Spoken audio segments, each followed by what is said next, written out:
Welcome to this session of the Islamic History and Thought lecture series organized by the Institute of Ismaili Studies. Thank you all for joining us today, either in person or online, and apologies again for this technical glitch. My name is Orkan Mirkasimov. I am Associate Professor at the Institute of Ismaili Studies, and it is my pleasure to introduce our speaker and discussant today. Thank you for joining us today. Professor Javed Mojaddedi is our speaker, and he is a world-renowned expert in Islamic mysticism, and especially in Rumi.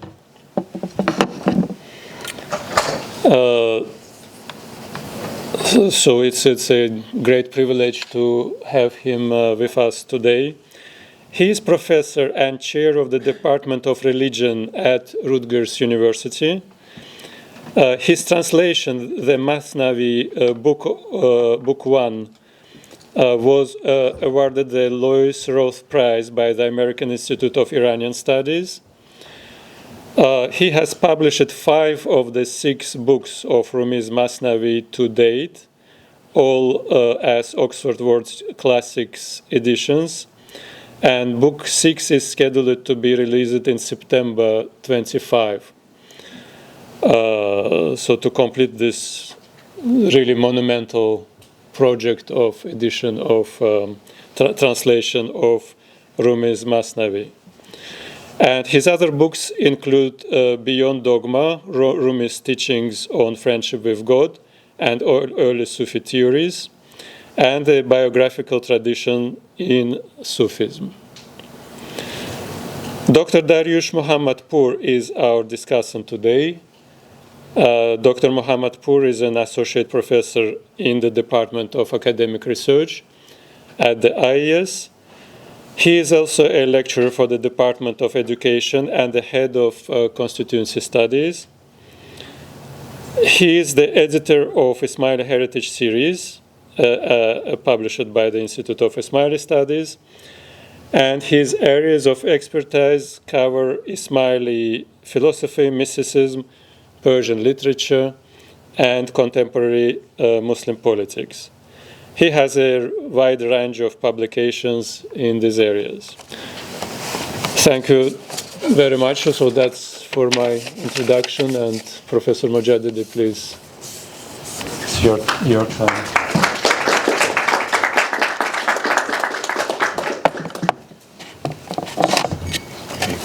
Thank you very much for that generous introduction, Orhan. I've got to remember to speak up because of the microphone situation. If I'm also similarly soft-spoken usually, so if I get down, please let me know.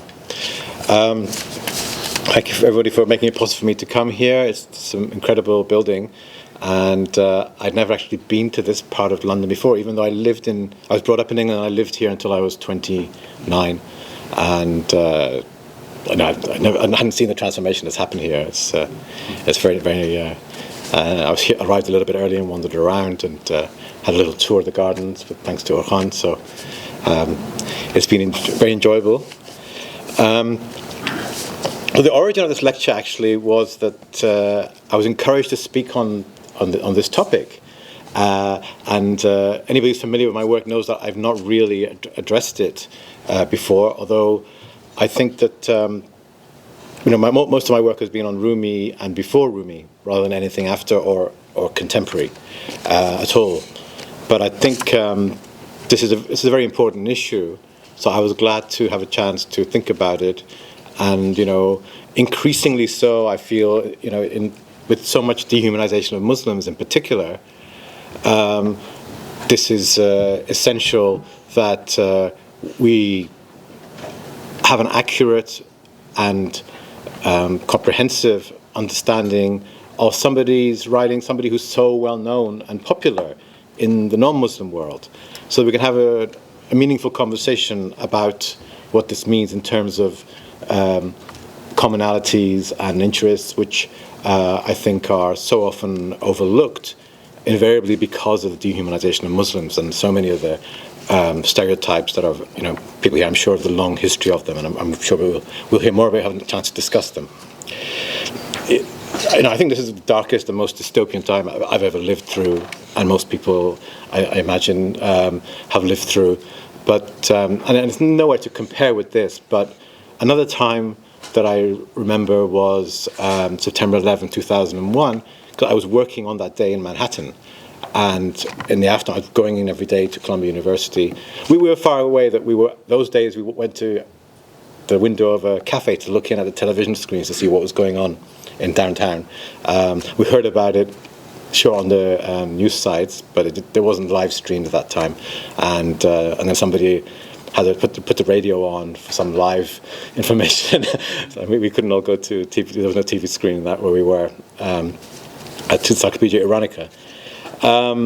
So why that was a dark and disturbing time, and also related to this, the reason I mention it is that I'm an Afghan, and being a Muslim, and especially being an Afghan at that time in America, was the worst thing possible. For those weeks before the Taliban withdrew and then Karzai was installed, in those weeks restaurants were hiding their identity as Afghans. Afghan American communities were all very distressed. It was a difficult time generally for all Muslims, because not only Afghans but many others like me at that time. I was not a US citizen. We had to have special registration every time we left the country, and annually at the immigration office, and all kinds of extra special treatment, random selection. So at that same time, I was only fairly new to America, and I came across the popularity of Rumi. The first time was that when I bought my first used car, it was from this retired gentleman, and he asked me what I do, and I wasn't really focused on Rumi then, but when I mentioned about Sufism, and he didn't know what I was talking about, and then I said, Rumi, and then, oh, I love Rumi, and, we really like Deepak Chopra and everything. And so I was amazed that this person in sort of South Central Jersey already felt that, he knew the name of Rumi, and he had some kind of access to it, and obviously a very positive feeling. So I knew about that, and then during this time, one evidence for the fact that there is a serious miscommunication is that the popularity of Rumi did not suffer slightly during this time, when Muslims and Islamophobia was in a huge increase, and especially Afghans in those weeks before, Karzai and the changes in Afghanistan. It was, and it wasn't such a surprise. In those days, you would go to bookshops to get your books, and if you went to a bookshop and looked at for Rumi, you would rarely find Rumi in the Islam section. Usually, it was under Indian religions or New Age. Very rarely you'd find it under the Islam section, and you end up usually thinking, well, I'll just go straight to poetry.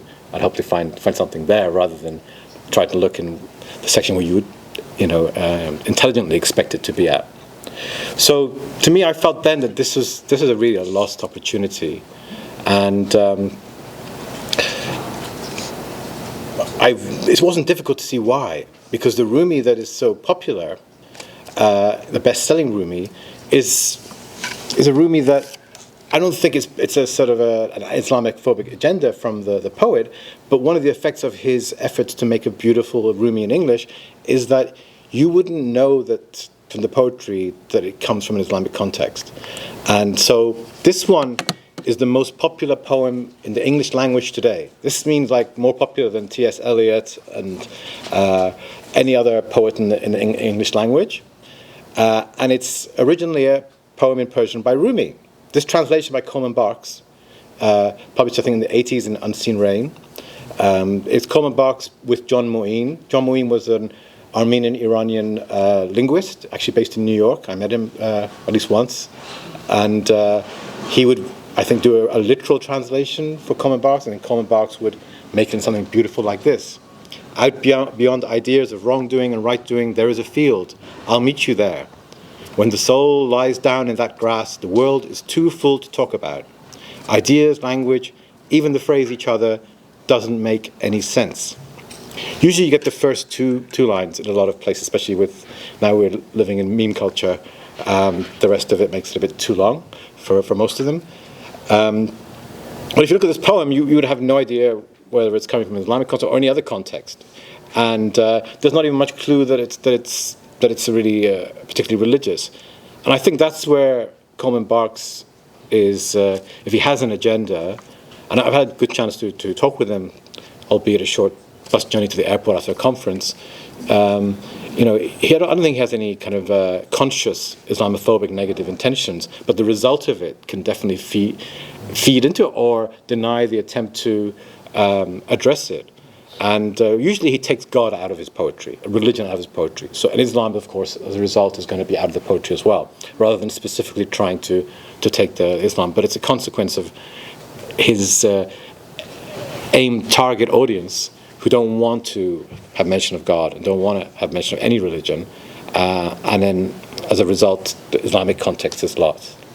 I think Coleman Barks, who was a student of Baba Mojaddedi of Philadelphia, Sri Lankan Sufi master, he must have known, surely, that this is a poem originally about an encounter with God, not a romantic poem. But this is also the most recited poem in weddings in the US as well, apparently. I don't know how they calculated that. I don't know if it's even accurate, but I read somewhere that it is. And it's the most popular poem in English, and you can see why people would think this is a poem for a wedding if they're reading it as an encounter of two human beings. So the question is then, Rumi writes thousands, tens of thousands of verses. Maybe this was something that didn't really have an Islamic context or any obvious message that this is about connecting with God. Maybe that's the case. Even though we have the popular meme now, Rumi is writing about God, not your boyfriend, which you see on Instagram a lot. But I think this is the kind of poem that does give you that example. And when you see the original, you can see why I say this. The original of the poem, maybe if I read it out, you'll hear the words, it would be a bit more obvious. As kufr z Islam birun sahraist, ma ra be miyan an faza saudaist. Arif چو بدان رسد سر را بنهد نه کفر و نه اسلام و نه اونجا جایی است. It's a quatrain. And Islam is not only indirectly mentioned, it's mentioned specifically. Beyond Islam and unbelief, there is a desert. We feel ecstasy in that space. When the mystic reaches there, he prostrates. No unbelief, nor Islam there, nor even a place. You have here references to Islam, which are not in the popular version. Maybe it would have made it less beautiful in the English language. You also have there the most well-known action of Muslims.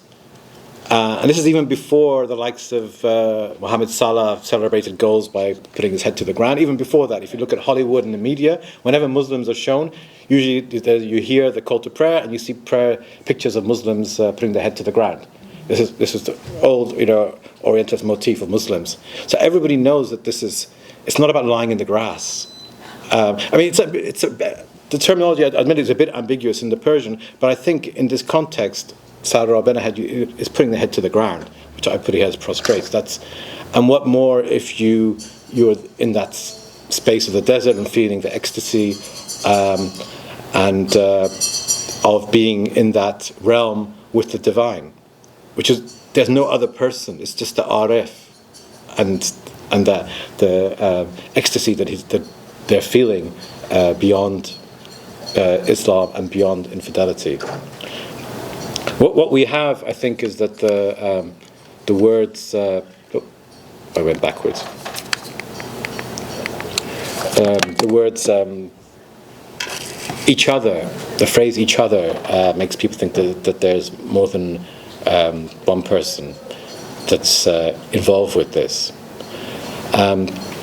So it's no wonder that really then you could have a situation where readers were buying these translations, reading them, reciting them, with great enthusiasm, the most popular poetry in America already then, in 2001. It was first identified, I think, in 1995 as being the most popular poetry, but made no connection to Islam with it, even though Rumi, of all poets, really, he's the one who most frequently cites the Quran, Hadith, other Islamic sources, much more so than any other poets, whether it's in the Masnavi, or even in his ghazals. Some of his ghazals are basically exegesis of Quranic verses, incredibly with ingenuity, switching between Arabic and Persian to do so. So if there's one poet that has a lot of immersion in Islam in his poetry, it's Rumi. So it's a bit ironic that he's being presented like this. Although, I believe that Colin Barks is sincerely trying to make something beautiful from Rumi's poetry. I don't think he has any strange agenda, and he does work with indirectly. That's really the problem with other people's translations. It's not like channeling him like you have with the Hafiz going on. There is some relationship to a text, even though it's far removed as a result of the process, and has these consequences. So usually, it's not very difficult to make the point that that Islam ends up being taken out of it, and this is not really, this is very unhelpful. Usually, translations of literature in different cultures is to connect people together, to have better appreciation of other civilizations. But you're not getting that at all with this kind of Rumi. It certainly isn't cultural appropriation. There's no culture there. There's no civilizational thing there. It reminds me more of when I was doing my year abroad as an undergraduate, I was in Egypt for a long time, and then sometimes you get tourists and they would really think, wow, it's amazing, there's so many sightseeing things to do in Egypt. It's a shame you have to deal with Egyptians. So it's something like that. If you don't have to deal with Muslims, you can just get straight to this beautiful poetry, as if somehow you're more deserving. And it's something, it goes back to a lot of colonial activities about, removing things from their origin and not having any interest in the people there, but something that draws you aesthetically, intellectually even, and I think it needs to be called out. And I feel with the situation we have in the world today, I think academicians need to take responsibility. If you're working in Islamic studies, you can't, feel like you have no connection to what's going on and how Muslims are being treated. So the usual way that people respond to this is to point out that, Rumi had the Islamic references, and he was a religious scholar. He was a head of a seminary, a madrasa. That's not incorrect, but it's not a conversation start, it's a conversation ender. The problem with that is that he was those things, but then he went through a transformation, and then he returned to the same students, but to teach them his Sufism rather than what they would expect in a regular madrasa. And he did so with recognition that it was challenging for them. So this is a very famous miniature, long after this event actually happened. There's nothing historical for the event of great value here, but how it was perceived. You can see Rumi is the one on the mule, his students with their books in hand and the turbans on, and the person wearing black near the mule is Shams Tabrizi. One of the stories about their encounter depicts this scene. And actually, a bit lower down from him is somebody who looks like a typical qalandar, wearing skins, piercing, and looking probably almost naked underneath that. Shams has this a black uniform, although he has a huge earring and not much facial hair, making him stand out. So later on, 17th century, it was at least then depicted as being a situation like this, where somebody, the teacher of the madrasa, the Mawlana, encountered the world of the qalandar, and that's what transformed him and led him to spend time away from his students with Shams. And the contrast in the images can show why the students were worried about this and were not ready for this, although the connection between Shams and Rumi was so strong to draw him to him. I say that, I said this is a bit misleading because not only because what the biographers say or these illustrations say, but also what you find in Rumi's own writings. So, for instance, in the Fihi Ma Fihi, which I think is a great resource for his teaching circle, because they're the notes of students from his teaching circle. And there's a lot of overlap actually with the Masnavi, where you find in verse sometimes the same stories, the same teachings. So it's definitely, there's a lot of reason to believe in the authenticity of these works. But Rumi mentions there that students are scared to come to his circle. He says that they're scared that they're going to abandon their knowledge if they come to my teaching circle. And then he says, but that's not, what happens is I'll give a soul to their knowledge. I'll give some inner depth to their knowledge. They don't have to abandon their knowledge. And he also bemoans the fact that one of his students left for somebody more religious. We know he was more religious not because we know the person, but Rumi goes on to say that this new sheikh of the former disciple is destroying him with prayer beads and prayer rugs. So it's all these sort of religious items. So he says that, and he said, in fact, I don't think, maybe it's for good humor, he mentions if only he was taken away by singing girls, because then he could be saved, but not being taken away for that kind of a different religious approach. So these things suggest that, he had at that time, that's probably the 1250s, the Fihi Ma Fihi, because it's before Hussam ad-Din. And then his deputy was Salah ad-Din. So it's also very revealing that Rumi, when he went back to his students in the madrasa, not only did he go back and teach something different, which we find in the Masnavi very obviously, and in his other poetry, all of which is believed to date from after Shams, but he wasn't really a very hands-on teacher after that. He appointed deputies to manage the students. And the most well-known is Hussam ad-Din, who was not a former madrasa student. He wasn't one of the people with the turban in this picture. He was from a chivalry guild. He was an outsider. And he also, before him, it was Salah ad-Din, who was a goldsmith and an outsider and disliked by the students who thought he wasn't educated enough. So he chose outsiders to be his deputies, managing the students. Again, is another sign that he went back and to teach the madrasa students, but he didn't want to teach them what was typically taught in the madrasa, what a former student would now be in a good position to be a deputy and to direct, but bringing in outsiders to teach the Sufism that he wanted to communicate with them. So these are, you don't need to go to biographical sources that may have, later agendas to see that this is something that makes sense. One of the ways of looking at how Rumi's teachings may have been thought of as being dangerous, I'm going to look at a couple of ways, fundamental issues between seminary, typical, there are many different seminaries, the whole spectrum of them, but say what Rumi may have taught before to what Rumi taught after his transformation. So I think many people have heard that the Masnavi is referred to in Persian as the Quran in Persian. And this is interpreted in many different ways. Most commonly, I've heard people say it's because it's a commentary of the Quran, a tafsir of the Quran. And there is good reason to say this, because there are many sections that are actually introduced in the heading as tafsir of this verse of the Quran and so on. And there are many commentaries on it's also Shar Hadith, because you have many commentaries on Hadith as well in the different sections there. The problem with this view, even though I think it's not incorrect for a lot of the content, is that already in the early Sufi, Mevlevi biographical tradition, Aflaki, the main hagiographer of Rumi, who wrote his work within 50 years of Rumi's death, believed in 1319, he has an anecdote where a student comes back to Rumi and says, they were telling me, why do you call his Masnavi the Quran? That's really sacrilegious. And he said, well, we call it that because it's a tafsir of the Quran. It's a commentary on the Quran. And he goes back to Rumi to kind of tell him proudly. Instead of saying, good job, Rumi starts attacking him. And it's a biographical anecdote. I'm not trying to say this is historical, but it's interesting to me that he attacks him by saying that, why shouldn't it be the Quran itself?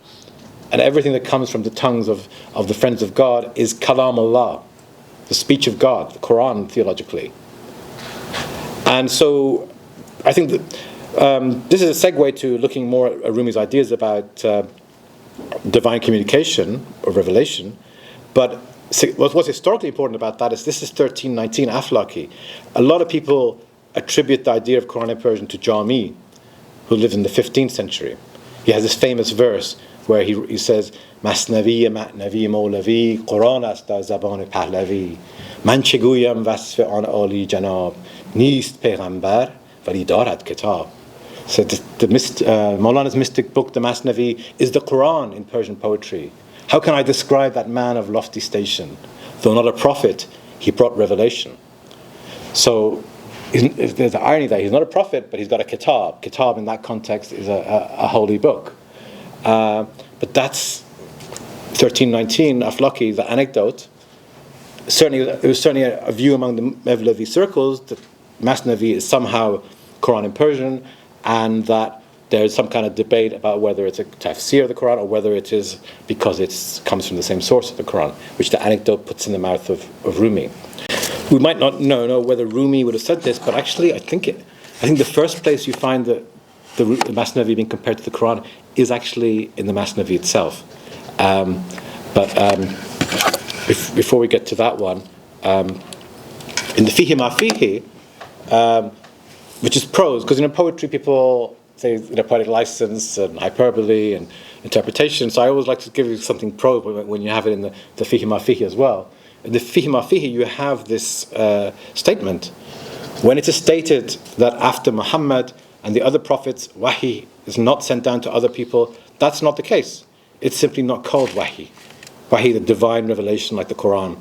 But this is what was meant when the Prophet said, the believer sees by the light of God. When one sees by God's light, one sees everything, the first, the last, the absent, and the present, since nothing is veiled from God's light.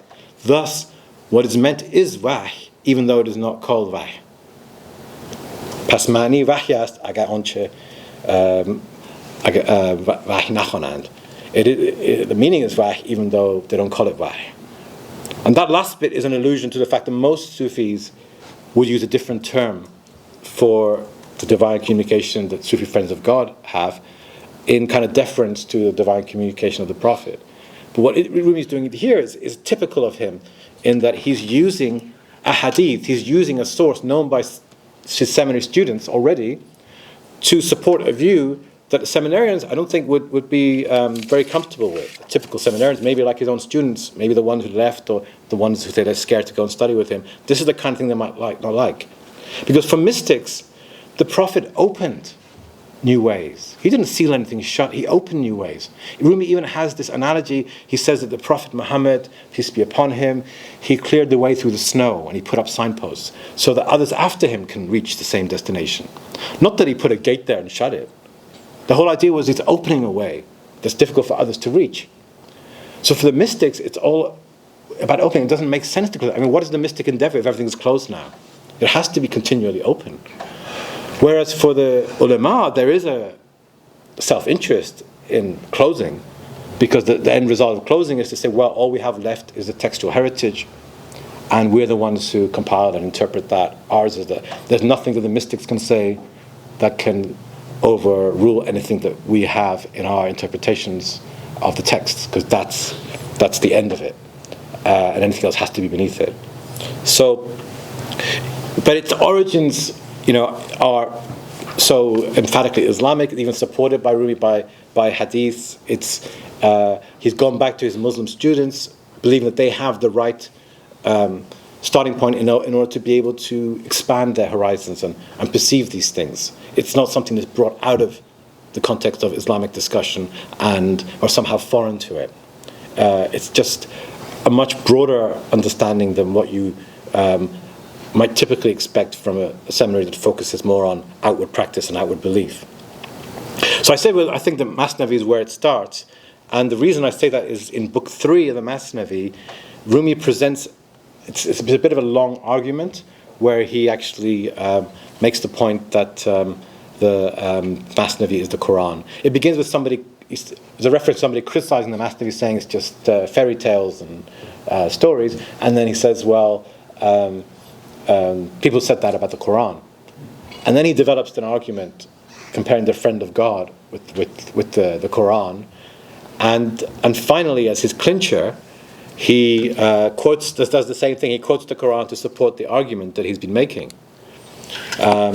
it's reference to David's Psalms, which is a kitab, a holy book, revelation, wahi for Muslims. It says, the hill joined Prophet David when he'd sing, both minstrels drunk with deep love for their king. When the command repeat his praise first came, the two became one voice, their song the same. God told him, separation you have known, cut off from good friends for my sake alone. And then a few later down, he makes the point, he makes these hills, he makes them singers who can sing so well. He makes these hills fall drunken in a spell, so you'll know God can make a mere hill sing, and God's friends too experience such a thing, the wali. Through God's creation, melodies each hears, their sound each moment reaches God's friends' ears. Unheard by men in the vicinity, he who has faith in him lives joyfully. Then he continues with the book 3's got at the end there. Book 3 starts at 4271. He continues then by attacking the person who criticizes the Masnavi and saying, by criticizing the Masnavi, you're criticizing the Quran behind its back. So basically, he's equating them and saying they're both of the same origin. How am I doing for time? Am I doing okay? Yes. Okay, good. Because I'm happy to go on. I don't want to. I lost track of what we started because of the tech problems. So the other big issue is the issue of the Sharia being applicable to everybody, and this is what you would expect any experts in jurisprudence to affirm. And there's a lot of reason to... Is it working? Yeah, it's working. Okay, there's a lot of reason to... she promised it would start halfway. There's a lot of reason to believe that the Masnavi... Sorry, there's a lot of reason to believe that Rumi did not think that the law applied to everybody, specifically the friend of God. So I was going to give you... a little humorous anecdote, but this is from the biographical tradition, so maybe I'll just go straight to, I'll start briefly with this and I'll get straight to Rumi's writings. So this is a typical biographical story. The jurists are complaining to Rumi that Shams ad-Din drinks wine, and then Rumi responds by using the analogy from jurisprudence, where it depends on the size of the water volume. If it's above a certain volume, it can't be made impure, and you can use it for ablutions. But if it's less than that, then it would be made impure. So Rumi uses that to make a relative argument that, well, Rumi is like an ocean. I mean, Shams is like an ocean, so it's not going to harm him. And then, whereas somebody like you are such a small-minded person that even barley bread is forbidden for you. So he's making the point that for some people it's okay, but not for others. And for Shams, it's definitely okay. There are many instances in the Masnavi where he confirms this about Shams. One thing I find interesting is that the same argument, there is a story also about a Sufi sheikh who's seen drinking wine. And somebody complains about this and tells one of his disciples. With the way Rumi deals with this is similar. This is in book 2. All my numbers and verses have gone a bit backwards, but in book 2 and the verse number is correct. So... A man pinned on a Sufi sheikh, much blame. He's wicked and depraved, and he lacks shame. He drinks wine, he's a fraud, he's so astray. How can he lead disciples on the way? The sheikh's disciples said, observe respect. It's serious such great masters who suspect. For someone like him, with such sanctity, a deluge can't reduce his purity. Don't make against God's friends false accusations. Turn over a new leaf, stop fabrications. They're false, but even if your words were true, what harm to the Red Sea can one corpse do? He's more than the 2 jarfuls and small pool, that one small drop could ruin him, you fool. So there is a strong argument here from the disciple. The story is an amazing story. It's one of the most, I think, best crafted stories in the Masnavi, because what he manages to do is write a story where it's never denied that the sheikh is drinking wine, but the disciple never touches wine. And at one point in the story, the sheikh says, I'm sick and the only medicine that can help me is wine, so go and get me some wine. And then the disciple goes rushing to find wine, but everywhere he goes to get some wine, it turns to honey. He can't, and if he drinks from the glass, it's honey, it's not wine.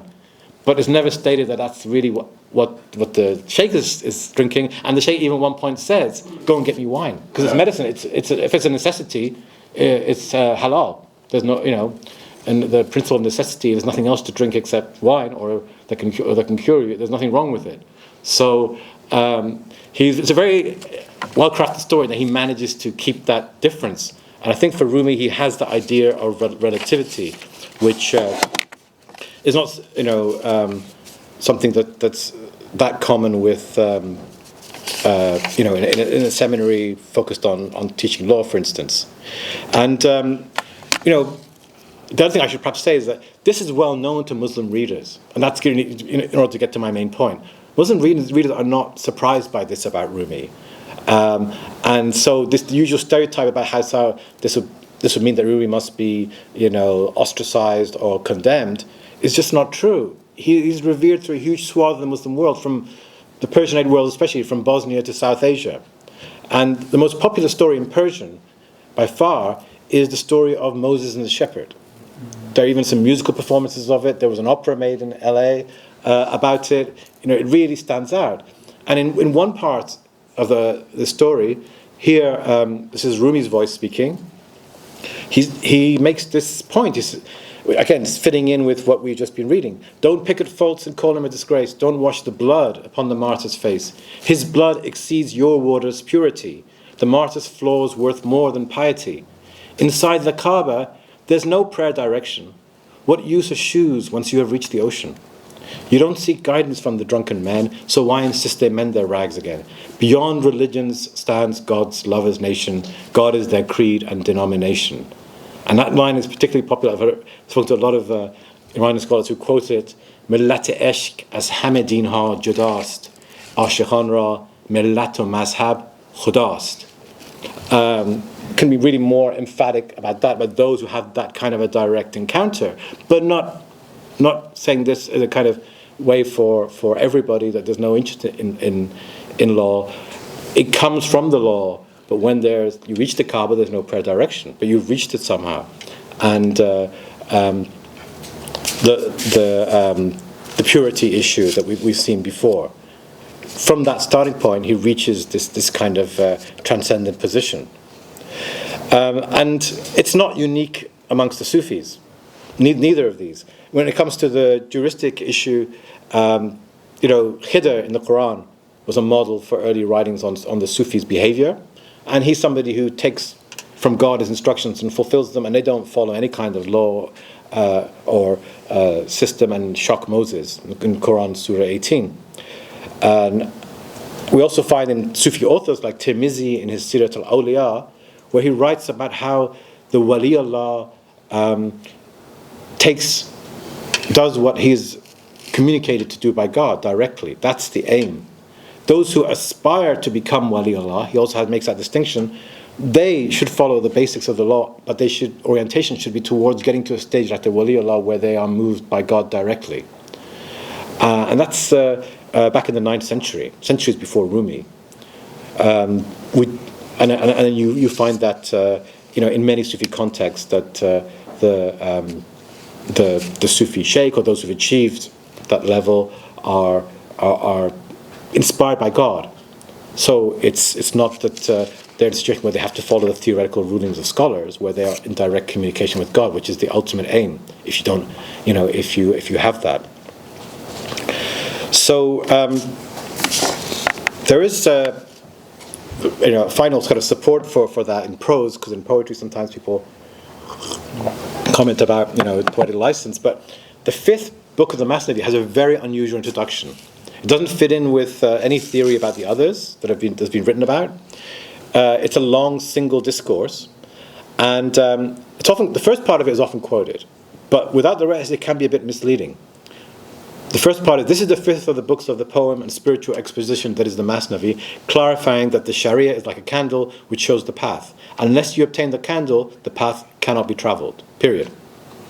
That's usually what's quoted to make the argument that the Sharia is important. However, when you read on, it continues, and the main point that he's making in this passage is this same point that we were just looking at. Once you've come to the path, you're travelling on it is the tariqah, the Sufi path. When you reach the destination, that is the haqiqah. That is why it has been said, if the haqiqahs were to appear, the sharias would become void. This is the same as when copper becomes gold, or was gold originally. It has no need for the theory of alchemy, which is the sharia, and neither does it need to rub itself on the philosopher's stone, a process which is the tariqah. As it has been said, it is despicable, qabih, to seek a guide after arrival at the goal. And abandoning the guide before arrival at the goal is also blameworthy.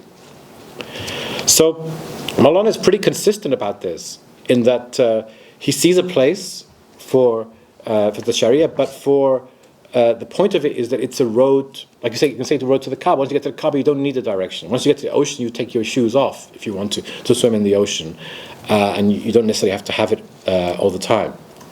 And the rest of the passage, he again goes through the alchemy analogy, and then finally he uses an analogy from health.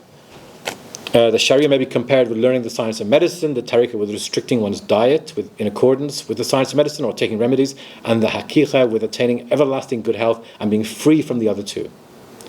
When a man dies to this life, the Sharia and the tariqah become disconnected from him, and only the haqiqah remains. And so on. And at the end, there's even a Quranic verse which may have been the inspiration for the whole passage. Let whoever hopes to meet his Lord perform good actions and not associate anything with the worship of his Lord. Before that, he writes, the Sharia is the theory, the tariqah is the action, the haqiqah is reaching God.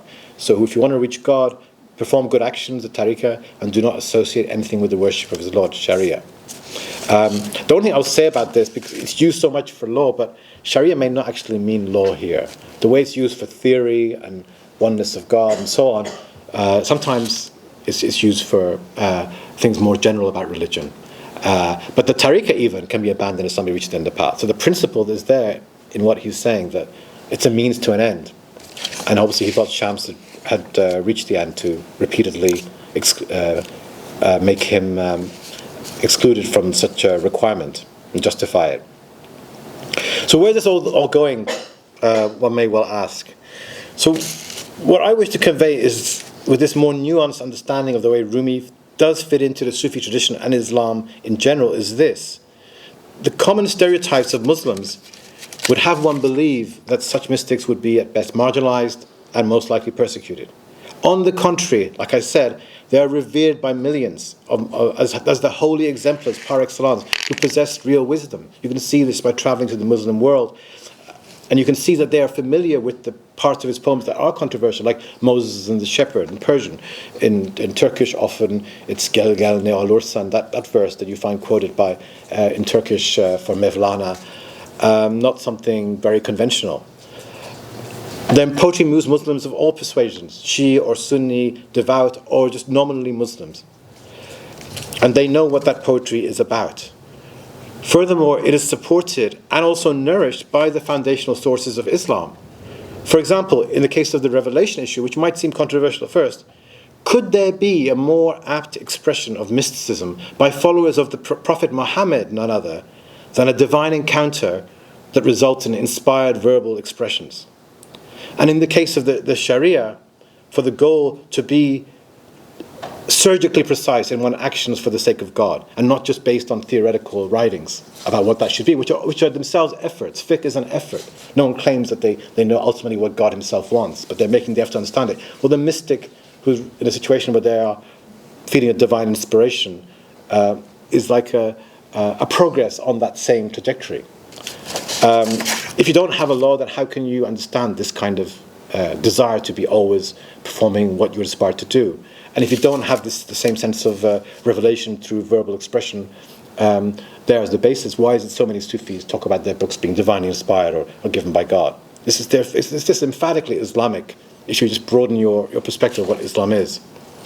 You see, my overall impression with the best-selling Rumi and its relation to Islam is that the root of the problem is Islamophobia, and the Orientalist-based understanding of the religion that overstresses a more literal and legalistic understanding with little place for mystical teachings like those of Rumi, as if that somehow could not be Islamic or the Muslim people somehow don't deserve it. There seems to be also this selective amnesia when it comes to Islamic history, such that the religious science and the seminary are presented as the authentic and original version of Islam when they have a history to themselves. And you can actually use Sufi writings as a barometer to evaluate that history, because the earliest Sufi writings, like Tirmizi and Kharaz in the 9th century, they're not that bothered about what the jurists are doing. They're more bothered about theologians. So Kharaz is worried about this idea that walaya is superior to nubuwah, which already must have existed for him to write against it. But then you find in the 10th century they're more interested in the traditionalists, the Ahl Sunnah, and make Sufis that are emphatically traditionalist. And then in the 11th century, the likes of Qushayri and Hujwiri are more interested in the jurist. And by then, juristic Islam has become the dominant force, clearly, and they're justifying Sufis by saying, look, they were very concerned to respect the Sharia and everything they did, and they condemned things like, a few of the examples are things like what Rumi is not condemning. For instance, the early Sufi Junaid is reported as being seen with prayer beads and say, why would someone like you be using prayer beads still? And he says, well, I would never abandon a path that brought me to where I am. That's not what Rumi is saying. But at that time, it was important that they did say that. And it was important also to, or Sufis felt it was important, to also be silent about certain things. The most conspicuous of all being Hallaj, who was the most prolific Sufi poet in the early period, but during this period of the manuals and biographies of the 10th, 11th century, you hardly know he existed. But then after that, there's a revival of Hallaj, and he's important again. Tirmizi as well, important again, especially for Ibn Arabi. But during those 2 centuries, there's a kind of he's downplayed his significance. And I think in that way, you can actually see from the Sufi texts a barometer of the historical development of the dominant forms of Islam, which the Sufis are wanting to harmonize. And by the 12th, 13th century, they had managed the harmonization. There was no insecurity left. And someone like Rumi, who even had the local ruler, the Amir Parvani, as one of his disciples, he was able to be so explicit and direct. I actually think from reading Rumi that there's nothing in his teachings, the entire master that's new. I don't think he has anything that other Sufis had not said before. The way he says it, its explicitness, his directness, and obviously his beautiful articulation are something else. But there's no new theory or new teaching, however controversial they may sound, that I don't think you can find in other Sufis personally. I mentioned earlier that Rumi's popularity is a wasted opportunity, because if only the widespread devotion to Rumi and the use of his poetry in some of the most populous parts of the Muslim world could be communicated more accurately, this would at the same time transform outsiders' understandings of Muslims in general. The problem we have is that it has been narrowly defined in a way that supports the prejudices about it being a limited, restricted, and even a superficial religion, instead of making people think harder about what profundities Islamic thought can encompass. This is often reinforced, unfortunately, by those wishing to stress Rumi's Muslim credentials, without realizing that what they're doing neither aids the understanding of Rumi accurately, if you try to censor all this, nor of Muslims in general, who revere Rumi, knowing what he's written. If you look back at the best-selling poem in English in comparison with the original, you can see that not only is the original fully embedded in Islam, but through that starting point, it reaches sublime heights that seem to be beyond the capacity of non-Muslim readers to appreciate with their version. Yet too often Muslims are the ones who are depicted as the ones who are limited in their knowledge and capacity and their tolerance, and as they have been for centuries, as if the likes of Rumi are maybe too good for them. To me, that's another example of the truism that we have seen as a popular meme lately in relation to colonialism in the last couple of years on social media channels. Every accusation is a confession. Thank you.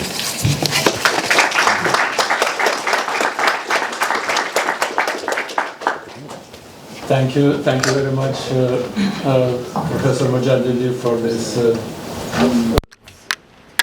very thought-provoking lecture. And what was I thinking about when you were talking, and even when you started saying that it became popular at the marriage, Rumi's poetry, that it was read as understood as written for the occasion of marriage. I was thinking about this, the known polysemy of that words in mystical poetry, they have a whole range of meanings, and actually what is understood depends on the level of the spiritual development of the reader, so that the poetry can be read on several levels.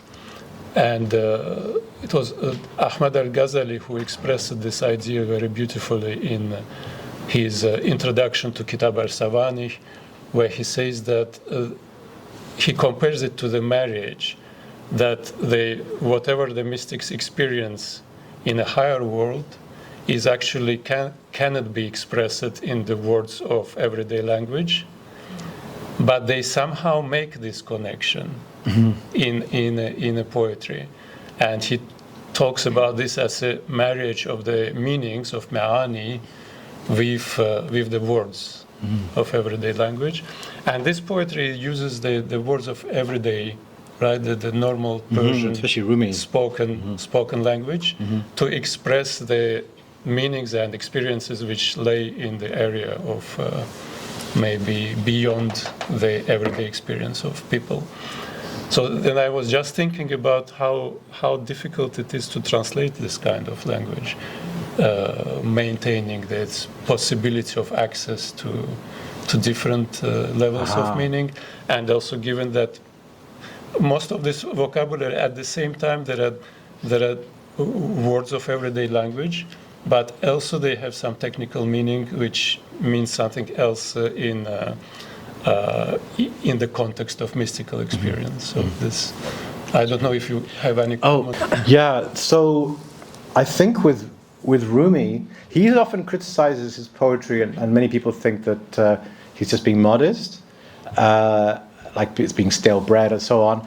But I think, and I'm in good company here with people who are familiar with Rumi in Persian, but Rumi's poetry is not that multi-layered. I actually think it's easier to translate Rumi than someone like Hafiz. He's not interested in ambiguity. He's not interested in having you decipher some secret code. He wants to make a direct impact on you. And he'll even write in a very childlike, direct way with lots of repetition, which poets that are trying to pack everything into a line would never do. And because he wants to move you. He's interested more in having an effect on moving the reader rather than giving them something intellectual to think about for a whole day. For instance, Hafiz, for instance, is the perfect poet for bibliomancy. You have the Fala Hafiz, and you can think about one line for a whole day and find many different possible meanings. It's like those horoscopes that everybody can read something for their life into it. With Rumi, you can't really do that because he's very explicit and direct and he's not interested in ambiguity. So I don't think that, I think he's actually easier to deal with in that situation. And also, if there's anything that's unclear, he then follows it with 5 or 6 analogies to make sure you get the point. So he's a poet that doesn't want to leave you wondering or contemplating. In fact, I think that I've written about this elsewhere, that he doesn't want you to use your intellect too much. He wants to move you deeper. So with the Masnavi, for instance, it's very famous for the fact that he hardly manages to string a few verses of narrative before digressing to whether it's an actual commentary on narrative or a lyrical flight or beginning of another story. And the effect that it has seems to be to stop you thinking in a kind of lateral way, thinking how's the story going to end. In one section in book 2, he says, I know the reader's wondering what's happened to the donkey in this story, but I've got important things to say now. So I think he doesn't want you to keep thinking about the donkey and what's going to happen next. And he wants to take your hand and take you on a roller coaster ride, and you've got to experience the ups and downs and the surprises, and that's deliberate from him. So, all to say that I think that because of his interest in moving you somewhere lower down than your mind, he's not a multi-layered poet. It's what you see is what you get, I think, and that direct immediate impact. And a good contrast would be to look at somebody like Hafez, or a very organized, mathematically organized poem like, say, The Conference of the Birds of Attar, where you can kind of map out where you are very easy. You always know where you are, and to make predictions and calculations. With Rumi's Masnavi, you don't really, you're kind of dependent on him, and he does take you by the hand and take you where he wants to take you, I feel. Thank you. I pass the floor to our discussant, Dr. Mohammad Balkhi, please. Thank you very much, Professor Mojaddedi. So let me begin by, when you were talking you reminded me of that song by Leonard Cohen, Hallelujah. And we started with the technical glitches, but as we were listening to you, this pretty much felt like the secret chord that David played and pleased the Lord. So whatever pain I was going through with the technical issues that we had, I was reminded of this verse again. شاد باشه عشق خوش سودای ما دوای جمله علتهای ما. This was the cure to all the pains that we had. So let me go back to the questions that I've prepared. So I've got 3 or 4 themes that I would like to delve into. So I'll ask them all in a line, and then I will hand over the floor to you. I don't want to interfere anymore. So one of the first points which came to my mind is particularly on the citations that you had about Shariat, all these things that Rumi talks about are no less than categorization of what other Muslims would consider as ghuluf or as extremism. It's very interesting that even in contemporary times, this aura of sectarianism exists to the extent that they think that this idea of extremism is something which is peculiar to Shia communities or a particular Shia communities. What they fail to see is that this is a mystical approach to ideas that people want to express. So just labeling this as extremism is just a sloppy way of referring to ideas that they just do not understand. And I specifically mean the reference to revelation, because those people who would look at, for example, the context of the early development of Shiism, whether Twelver Shiism or Ismaili Shiism. I mean, you're familiar with the debate between Hussein Mudarrisi and Amir Muazzi, that Amir Muazzi would tell you that what many people call extremism is actually what Shiism is about. It's not extremism. This is exactly what it is. And of course, somebody like Mudarrisi would disagree and say it was invented later on. But the key point is that these guys completely fail to see the huge, massive tradition which exists in the Sunni community among the Sufis, which is pretty much the same idea. So that's one point. And it would be good if you could elaborate on this one, because this idea of Rumi gets Orientalized, it gets translated, and then through the lens of Orientalism, all the nuances of the Muslim communities are completely lost here with our Colin Barks translation, which conveniently eliminates God from the entire narrative. And unfortunately, you could see it that even in the Western world, the Muslims who do not know Farsi, who do not read the poetry, are easily attracted by the English translations of Rumi, like Deepak Chopra, and they love it. And once you talk to them, you see they have absolutely no clue what this guy is talking about. They're just attracted by the romanticization of somebody like Rumi, who's in a completely different universe. Now, I want to come here to the question of translation, and because I've dealt with this for a long time, I do a lot of translation in my academic work, and particularly with poetry. Now, in the Ismaili context of it is also, it's very important that once you translate things, ideas get lost. And if you were going to offer a solution to that problem, because this is an important point, I could translate Rumi in many different ways. You could do it in Coleman Barks' way, or you could do it in your way. To be as close and as faithful to the original text as you can, so that you could get as close to what the speaker says, which is, of course, a very difficult task. Now, do you think it would be fair to say that if you do not know the original language, no matter how much translation you know, something is always lost? Whether this is about you reading the Quran in English, or in Farsi, or in Portuguese, or in Spanish, or in any other language, or reading Rumi in English or in any other translation. So the key element of language is particularly important. And the reason I say this is that in the Ismaili context, those people who read the devotional poetry of Iranians, Afghans, Tajiks, or the subcontinent version of those same devotional literature, which is the Ghanans, if you don't know the original language, it doesn't matter how much you know the translation, you still don't get to the core idea. And the last point I'm trying to bring to our audience's attention is this undeclared, this unspoken, or maybe this strange affinity between Rumi and the Ismailis. Now, let me clarify this, because I do not believe that Rumi was an Ismaili, nor do I believe that Shams Tabriz was the Ismaili Imam. I think it's categorically incorrect. Historically, it just doesn't fit. But there is a connection. The connection is that many of the ideas that you find, in particular in the Masnavi, resonates almost entirely with the very idea of resurrection, of the Qiyamah, which the 23rd Ismaili Imam in the Alamut actually spoke about.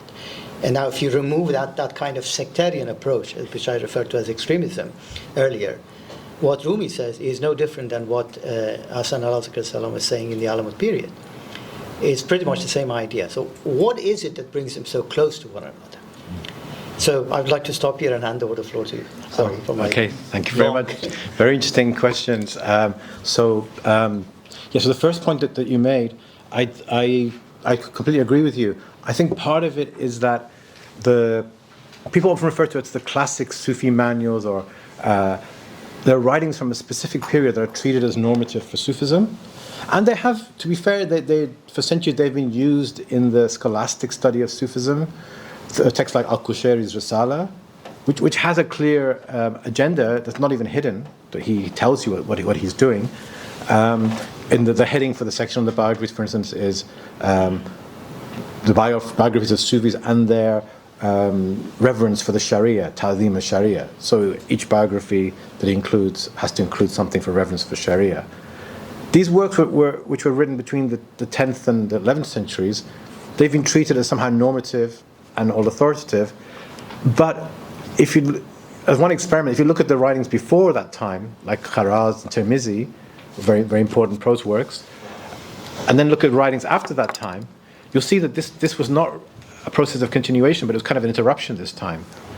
And the way, I think, historically, the best way to see it was a need for Sufis to present themselves in a more acceptable way. And even if you scratch under the surface, you'll realize that they have an agenda. For instance, Sarraj, he has a section in his book Kitab al-Lumma fi Tasawwuf, one of these classical manuals. It's more focused on traditionalism than it's a bit earlier. But he has a section on the errors of the Sufis. I think this was a really fascinating section. He has there things like the idea that walaya is superior to nubuwa, something that never really fully goes away from Sufism. Ibn Arabi has his way of explaining it, which has become very influential. And he also has a section on ibaha, and basically permitting things that are not permitted in the Sharia, in which he kind of feels sympathy for those who do that. He says they're following a higher code. So rather than eye for eye, tooth for tooth, they actually would like to give everything to the other person. So he gives an anecdote that some disciples went to the sheikh's house and took something from his purse, and then his wife told him, and he said, "Oh, I'm so happy, great. The more they take from me, the better," rather than go and find him on their hands chopped off or something. Sarraj is very sympathetic. He's saying no. The reason why people didn't follow the Sharia was because they wanted to follow something higher. So it's interesting to me that he's sympathetic to it rather than condemning. So you can find all of these texts, I won't bore everybody with all of them, but strategies that the authors make which suggest that what they're doing has this purpose of presenting Sufism in a more acceptable way. But then people have started to think, well, that is the official Sufism, and anything outside of that, even though preceding it earlier, so kind of more authentically, they were outside of that. And later on, it was only a very temporary window, Sufism resumed some of the same ideas that were downplayed at that time, as you can see in Rumi, and it's well known among Muslims and not really in the Sufi community especially. The only thing, as I'd say, some people in the community would be concerned that it shouldn't be divulged too far to cause problems, because that was the whole purpose of writing those works, which were designed to present Sufism as being totally in deference to the Islam of the ulama and the seminary with regards to its Sharia in particular, and also theological doctrines. For the first one, I think that the authority those texts have been given has been a problem for academic understanding. The second thing about translation, it's to certainly say if you don't know the original language, and also I think that something about the original civilization and culture, you can make some so too many huge mistakes and lose the nuances. A good example is Kumbha, because he's tried his best without it. The best thing you can do is to work with literal English translations. but still there are slip-ups. So I've actually joked with him that, rather than read Nicholson, you should learn Persian. It's probably easier. But he would read you have a literal version, but if you don't understand the culture, you make mistakes. Such as, I think there was some poems where a harp is mentioned and then some silk, and he didn't know that the silk is the strings, so he thinks the silk is a robe somebody took off,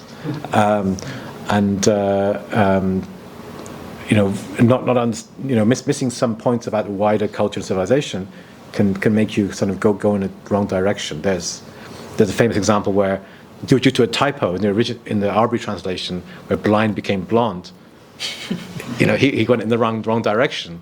There was the blind one, the Quran. It wasn't nothing to do with blonde. And in Persian, what's blonde? Blonde. It's not even an image of beauty. Dark hair is an image of beauty in Persian. So that lack of understanding of the cultural context is a big problem. I think that you meant actually the most accurate way. Probably a prose literal translation would be more accurate. But then again, I think every translation, even unconsciously, the translator brings in their own prejudices. All of us. And Nicholson is very literal. But you read Nicholson's translation of the Masnavi and you think that Rumi was some complicated scholar. Everything's in parentheses and many multiple layers. And he was very influenced by commentaries written influenced by the Ibn Arabi tradition. But when you read the Persian, he's one of the more simple poets. He's not somebody who's trying to bend your mind intellectually. He's more wants to make you feel and respond. So I think even unconsciously he may have depicted him in a way like a scholar. And of course his own attitudes of his own time, we're all affected by them. So he translated into Latin what he considered the salacious parts of the Masnavi. In the original, it's not put in a different language. Rumi is a macaronic poet. He uses different languages in the Masnavi, Arabic as well as Persian, but he doesn't put those in a different language. He doesn't hide them, and he uses very crude, like street language, if you like, for them, so that it's there for a certain effect. But it's put into Latin because that was a convention of Nicholson's time for something that's considered salacious, the sexual material, especially in book 5 and 6. So I think that we're all affected by it, but it really depends on what readers respond to, and what will help them read the whole poem. So I was given Nicholson's translation when I went up to college to Manchester. I was 18, I think, by a landlady. When I left, she said she had this collection she brought in a jumble set in Glasgow, and she gave me these books, and I thought they were important. I suppose I wrote about. Okay, so I thought it important because I actually had a dream about somebody giving me the Masnavi before that. But so I would keep it on my top shelf in my dorm room, Whitworth Hall in Manchester, and I only managed to read like 7 or 8 lines before I couldn't read anymore. It never. And I was like thinking, what was this about? Why was this supposed to be important for me? But I never really. For me, it just didn't work. I couldn't put myself through that for long. And then I kind of forgot about it until I was ready to find myself in book 2 of the Masnavi, and I remembered, one time that was an important thing for me. So I think for a long poem, lineated prose is a struggle, and then putting things into parentheses and so on, even though it can be more accurate literally.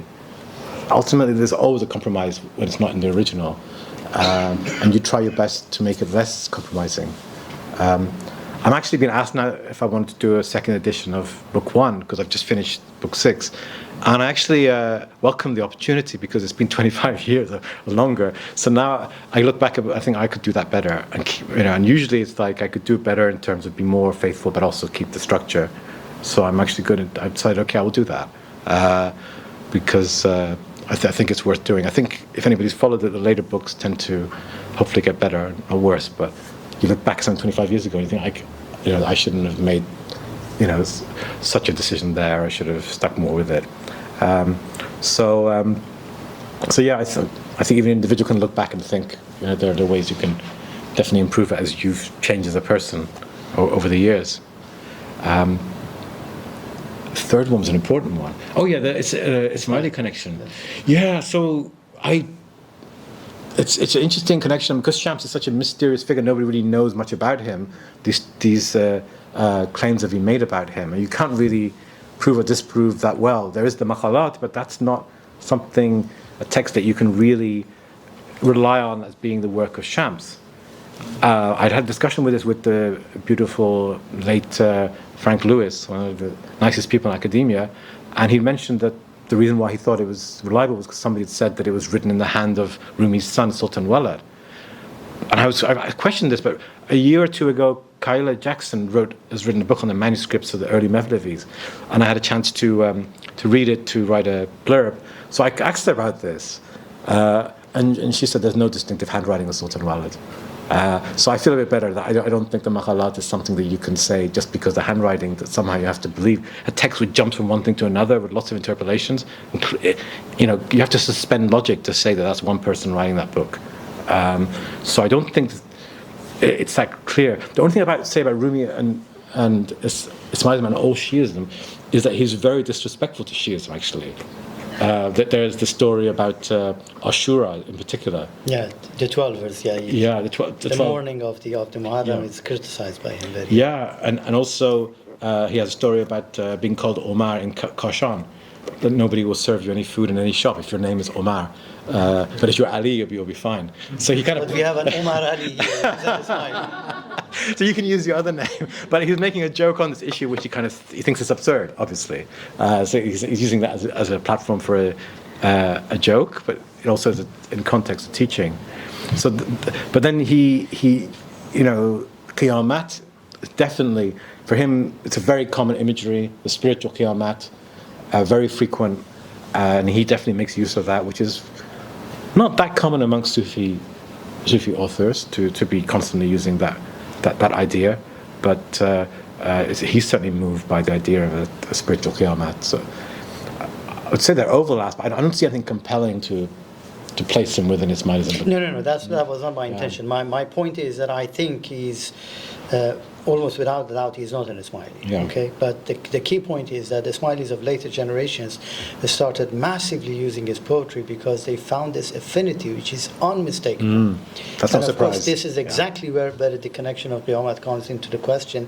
And then you could go back to Rumi and explain it, and that there's a space, there's a place where all these differences completely disappear, they fade away. So they are close with that. And of course, the way that Rumi looks at Qiyamat is probably a very unique way of doing it. We know that Rumi and Shams were not really on good terms with Ibn al-Arabi. They were on a completely different path, and you could see it particularly in the negative reactions of Shams to, I think, Ghunavi and Ibn al-Arabi. I think in the Maghalat, if we accept it as Shams's one, he's highly critical of Ibn al-Arabi. I don't know the term that he uses, Sheikh Muhammad Azim Mardi bud amma dar mutaba'at nabud. He was a great man, but he didn't really follow the Prophet. So he was very harsh. So it's very strange, Shams, the person who's depicted the way he is in Rumi's writings, to say something like that. That's the kind of thing that makes me contradictions which are there. But anyways, so my point was not that he's an Ismaili. My point was that how these influences happen, how these borders disappear when it comes to these communities. And of course, it's a long discussion. But anyways. Yeah, I think definitely mystics discuss with each other. And like you were saying earlier about the early Shiism and Imam Muazzi's works, there's also a lot of overlap with ideas there. The Imams in Shiism are important for Sufis and have remained important in the Sunni world, even in orders where Abu Bakr is the first connection. There's still a connection with the family of the Prophet. So that those things are remnants of some kind of connection that historically may have been lost, but the remnants have been kept there. The importance of the family of the Prophet for Sufis amongst all Sunni Muslims is probably more for them than for others.